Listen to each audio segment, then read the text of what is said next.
tuduhan Anies bahwa pemilu curang itu tidak terbukti dibuktikan dengan keputusan Mahkamah Konstitusi yang memutuskan menolak gugatan 01 dan 03. Tidak perlulah pakai curang. Apalah gunanya bercurang-curang itu?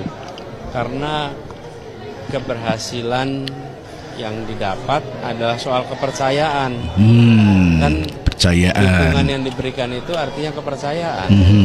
Dan kalau kepercayaan itu didapat lewat cara yang benar, maka pada saat diumumkan, pada saat nanti bertugas, itu penuh dengan kewibawaan. Tapi bila angka yang banyak itu dimulai dengan kecurangan, maka itu membuat cacat. Dan kalau terbukti tuduhan Anies Baswedan mengenai kecurangan Prabowo Gibran yang suaranya lebih tinggi dibandingkan dengan Anies dan Ganjar ternyata dimentahkan oleh Mahkamah Konstitusi. Mahkamah Konstitusi menolak tuduhan ataupun gugatan Anies Baswedan dan Ganjar Pranowo tentang kecurangan pemilu. Ganjar juga menuduh bahwa Prabowo Gibran melakukan terstruktur masif kecurangan pemilihan umum.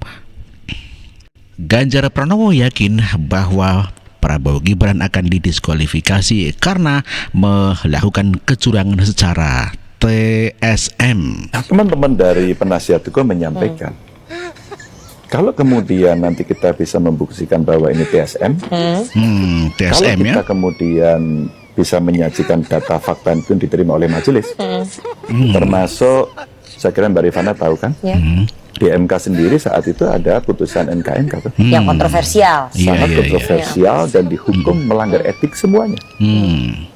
Begitu ya. Berapa kali pelanggaran etiknya? Sampai diberikan sanksi oleh DKPP berkali-kali. Tadi disampaikan oleh salah satu lawyer muda perempuan kita 4 kali loh. Apakah kemudian 4 kali berkali-kali itu tidak cukup untuk bisa menunjukkan sebuah kredibilitas? Maka kemudian kalau kita membaca itu, prosesnya terjadi seperti ini, tapi mari nanti kita buktikan, gitu kan? Dan tentu saja kita melihat argumentasi yang kita bangun, prosesnya keliru, terus kemudian tata caranya juga kemudian banyak yang terlanggar, PKPU, ada juga penghitungan. Kalau nggak salah tanggal 13 itu juga sudah keluar hasilnya. Begitu ya. Jadi ini nanti yang mau kita buktikan semua. Mbak, kalau semua sudah berjalan kan TSN. Kalau sudah TSN kan dia sudah keliru. Kalau sudah keliru masih ikut lagi. Jadi candaan kemarin di medsos itu, ini ada SPBU nih, dipasang alat nih, ternyata keluarannya keliru gitu kan, ukurannya tidak sama. Disegel langsung Mbak, nggak boleh operasi Mbak. Itu satu lagi izinnya dicabut Mbak. Menyamakan. Anda meyakini ya bahwa MK akan bisa mengabulkan itu? Karena kan ini sulit ketika yang berkontestasi adalah putranya presiden yang masih menjabat sampai hari ini. Mbak Rifana merepresentasikan khalayak pertanyaan. Jadi pesimis. Pesimis ya. Maka pertanyaan kembali ke awal. Kenapa kami melakukan ini? Agar kemudian upaya yang kami lakukan itu betul-betul bisa membuka tabir apa yang terjadi. Optimis soal ya putusan, kita paling nggak menelanjangi begitu. Tidak menelanjangi, membuktikan saja. Membuktikan saja apa yang akan terjadi. Gitu, Kalau institusi ini kemudian dengan segala bukti, kecuali buktinya tidak valid kalau tidak valid kita harus diterima. Tapi kalau buktinya valid dan tidak diputuskan, ingat ya, akan makin banyak lembaga yang tidak kredibel.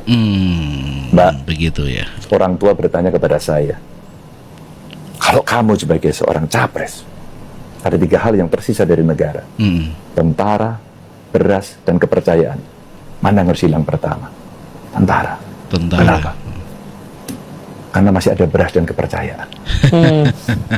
Kalau tinggal 2 mana? Begitu ya. Kepercayaan. Salah. Beras. Salah, masa kepercayaan hilang? Kenapa beras? Masih bisa makan? Tidak. Yang tidak boleh hilang adalah kepercayaan. Kepercayaan ya. Tidak ada beras, tidak ada tentara, maka kepercayaan yang harus ada. Iya, ternyata prediksi alias optimisme Ganjar Pranowo yang meyakini bahwa 02 Prabowo Gibran akan didiskualifikasi ternyata tidak terbukti. Keyakinan Ganjar hanya omong kosong dan omon-omon. Dan ya seperti itu, bahwa kenyataannya tuduhan terstruktur dan masif yang disampaikan Ganjar Pranowo tidak terbukti, dibuktikan dengan ditolaknya gugatan Anies dan Ganjar Pranowo. Dan ini adalah pendapat warga tentang Prabowo curang. Prabowo curang. Ya, Prabowo curang. Curang bagaimana? Kenapa? Hah? Ada masalah? Belum apa-apa udah deklarasi. Nggak ingat tahun 2019 udah deklarasi sampai sembah sujud, tapi Prabowo tetap kalah. Iya. Terus? Kalian percaya suara Anies Baswedan cuma segitu? Percaya sih. Anies itu Imam Mahdi yang banyak dicintai oleh rakyat. Gitu ya. Kalian tahu malaikat pun banyak yang diutus ribuan untuk memenangkan Anies. Kenyataannya kalah. Bawa 1 juta suara. Kemana suara-suara itu?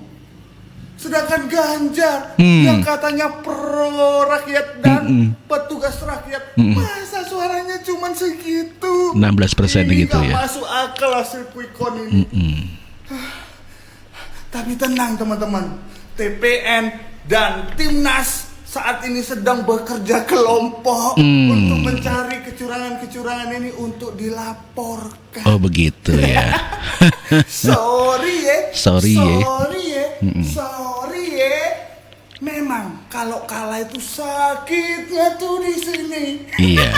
Udah menggunakan segala cara untuk menjatuhkan 02. Iya. Memfitnah Pak Prabowo tentang pelanggar HAM, memfitnah Pak Prabowo tentang penculikan, bahkan Mahkamah Konstitusi pun disebut sebagai Mahkamah Keluarga. Mahkamah Keluarga. Dan yang terakhir sampai membuat film dokumenter untuk menjatuhkan Pak Prabowo dan Gibran. Tapi sorry enggak mempan. Dan ternyata memang tidak mempan.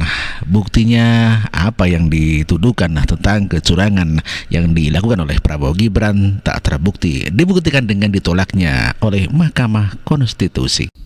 Oke, demikian telah kita saksikan sama-sama video ini. Semoga Anda terhibur dengan video-video ini dan terima kasih Anda telah menonton. Terima kasih. Wassalamualaikum warahmatullahi wabarakatuh. Merdeka!